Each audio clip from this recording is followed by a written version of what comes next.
not about coverages, but we're going to talk about the quality of the carriers, the people who are writing your business. Not the agency, not people like myself who are selling a product but of the company, but actually the insurance companies. When you look at a bid, whether it's a contracting bid to paint your building, do some spalling work or whatever, you always ask, well, what about this person who's going to do the work? Have you heard about them? Do they do well? Have they other property managers use them? You ask these kinds of questions, but I don't think that really happens when you look at an insurance bid. You look at the bottom price, you look at the figures, they're all the same, the deductibles are the same, oh, let's go with the lowest. But are you looking at the person who's providing the coverage, the company that provides the coverage? And we're going to talk a little bit about that and give you some ways that you should get some knowledge on, so that when you're looking at a bid, you're looking at not just the figures, but the company. You could be a Marco Polo and need $76 million to put your building back. You want to make sure the company's there to pay that $76 million and that you're not going to have a fight. So the first thing that we're going to look at is AM Best. You may have heard of it. AM Best is a rating service. They literally rate insurance companies throughout the world. Okay, it is something that insurance companies submit all kinds of financials for. They then take the data and they then rate them. It is a wealth of knowledge, and when you go to secure a bid, you should always be asking for what the AM Best rating is of this carrier. Most bylaws require you to have at least an A-rated carrier. Some say A, some say A-minus. No one ever says just A+, but they always say at least an A-rated carrier. And just like in school, they are rated A, B, C, just like we were all rated in our own classrooms. So we're going to talk about the rating. So if you go to maybe about the fourth page of my handout, you'll see there's something called a grading scale. So anybody with an A++ or an A+ is a superior company. They got buku bucks. Okay, they're financially sound. They've been around for a long time. They're quality. You would not need to worry about an A++ or A+ superior company. Okay, they are top rated in our industry. Now, unfortunately, we can't always have A++ or A+ carriers to write our business. Okay, many times we're going to go with an A or an A-.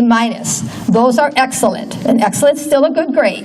Okay, these are companies, they show a high degree of stability. That's what you are looking for.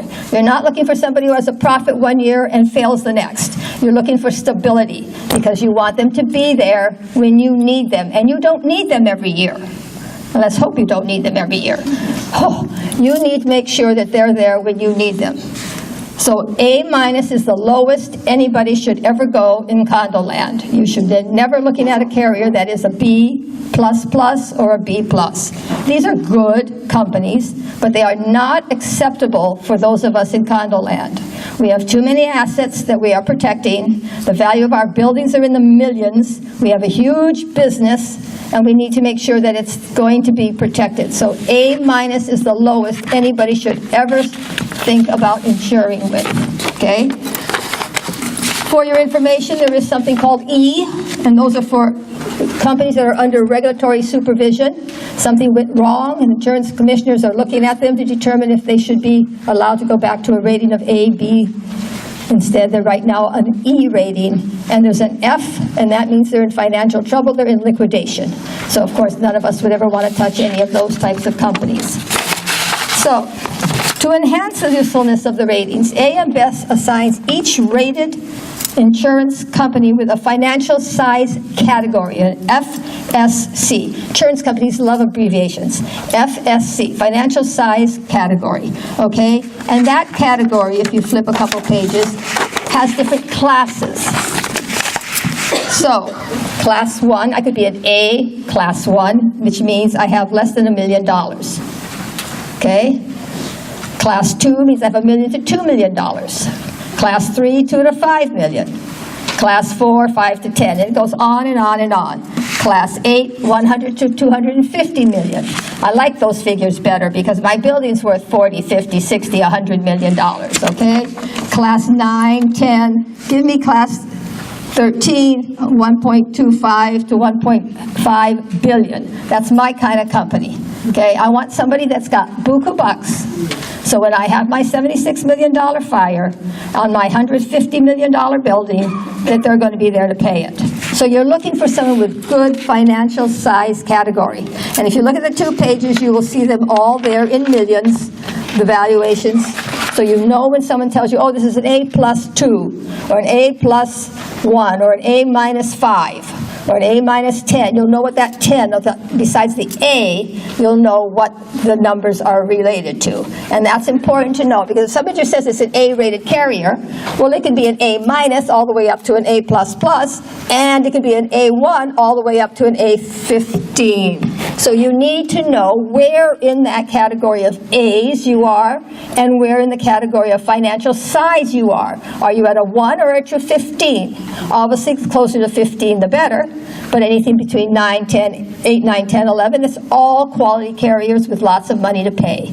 And that is what is the important thing to do, is to make sure they are financially sound and that their rating, their financial category is above a 1 or a 2. Unless they're the A plus and they're a 1 or a 2, that's fine. So there's something else called policyholder surplus, PHS. Policyholder surplus is a line on the insurance company's financials. It's simply the assets of the company minus their liabilities. In other words, it's extra money that sits in the company's coffers to pay claims in case there's a huge claim and the reinsurance isn't enough, or whatever the case may be. Or it's a small claim that they handle on their own. Most insurance companies, for example, let's talk about First Insurance Company of Hawaii. They had the Marco Polo. I can't thank them enough for doing such a good job, okay? They themselves carried the first $4 million of that loss.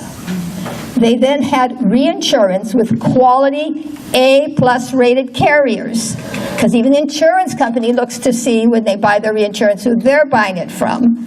And they then had these A-rated carriers who said, First Insurance, take the lead, handle our claim well, pay out. So there was no, oh, I got to wait to get the money from the reinsurer. No, they were able to cut the checks in the 5 million increments all the way up to $76 million with no problem. Okay, because the First Insurance could not take on a $76 million loss by themselves. And when you go to insure an $80, $90 million building, even though the company says First Insurance or Fireman's Fund, behind it are quality reinsurers. Okay, and you want to make sure they're quality reinsurers, have strong financial wherewithal to make sure your claim gets paid. So, who are our major companies that write condos in Hawaii?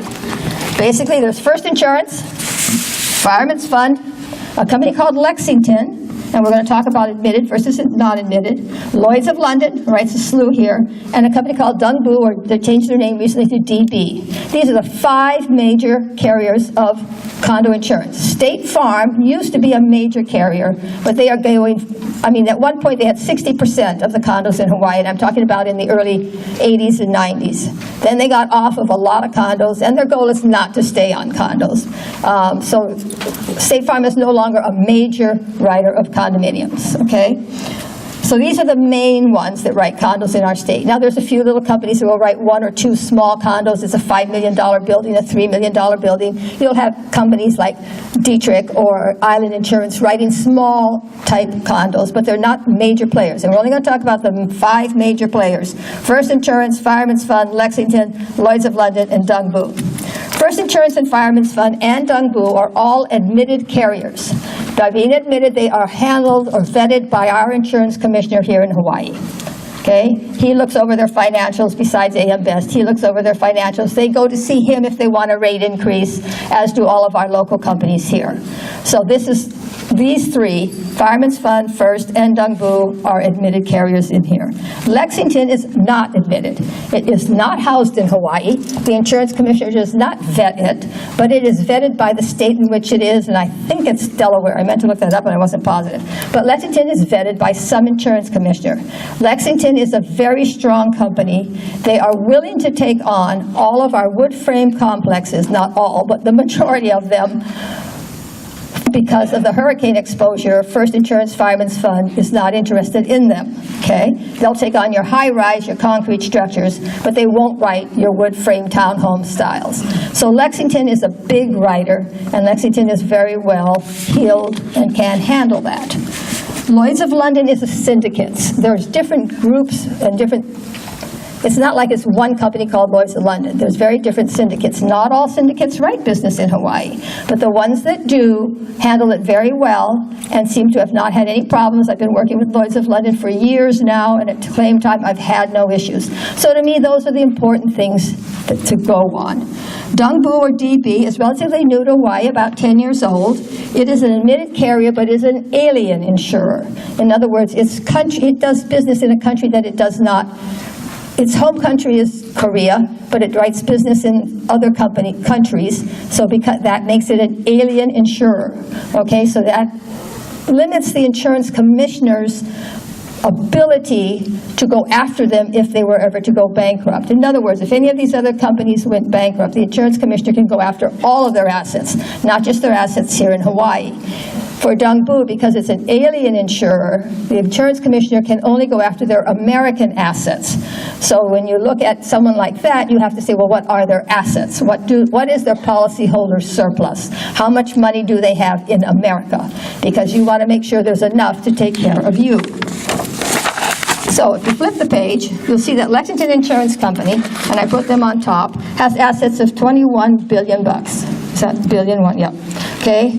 Their liabilities are 15, and their surplus is 5.4. So they've got surplus money, policyholder surplus money, just sitting in the account in case they have trouble with reinsurers. They got another $5.4 billion to pay your claim.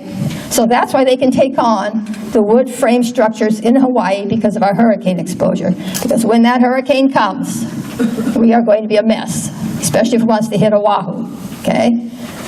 Those of you who live in Hawaii Kai, you're going to be devastated. Your insurance companies do modeling of if the hurricane hits here, it's 100 miles an hour. If it hits there, Hawaii Kai does not look good, okay? So it's always a problem to get companies even to write the high rises along the mountain in Hawaii Kai, the Manaluans, the Heritages, all of those in the row there, because they don't want too many of them, because when the hurricane comes, it will be a mess.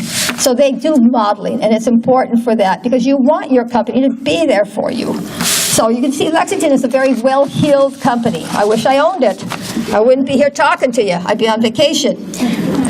Fireman's Fund is a global company. It's owned by Allianz Global. Obviously, it's worldwide, and it has $1.8 billion in surplus. That's still a chunk of change, okay? My condos aren't $1.8 billion, but there's a few out of them all together. We're right there. First Insurance is a local company, and I'm just giving you their local surplus lines. They're also owned by Tokyo Marine, and so they always have additional surplus, policyholder surplus. But just what's held here in Hawaii is there's a zero missing off of that, sorry. $281 million they have here in America, Hawaii, okay? So when the Marco Polo hit, they could come up with their $4 million with no problem, okay? Because they have $218 million. And then Dungbu, or DB, has, in their U.S. branch, has $78 million here in America. Not just Hawaii, but here in America. So it's not a lot of money. If they have small losses, it should be fine. But so your concern, of course, is to make sure that if your building's worth $80 million and you've got 10 of condos in a row and they're all on DB or they're all on First, are they well spread? Do they have the assets? This is what you're looking for. Not just the bottom line, the quality of the carrier. Okay? It is important. Now, most agents ahead of time will look at the quality of the carrier and make a decision of whether I'm going to present this bid or not. Because needless to say, we get solicitations from all kinds of insurance companies that want to come to Hawaii and start to write condos here. And 3-4 times a year, somebody says, yeah, we understand you write a lot of condos. We're interested in coming to Hawaii. You know, would you help us get started? First thing out of my mouth is, please send me your financials. because I'm not even interested in talking to somebody who's going to come here with, 70, 80, 90 million bucks and say, well, we'll put that kind of money here. Or we're throughout America, and we have a whipping $100 million in policyholder surplus, but we write a lot of stuff in Florida. And I think, oh, Lord, because Florida, unfortunately, has a much more severe problem than Kauai or Hawaii. So I'm not interested in taking on someone like that, and you should not be either.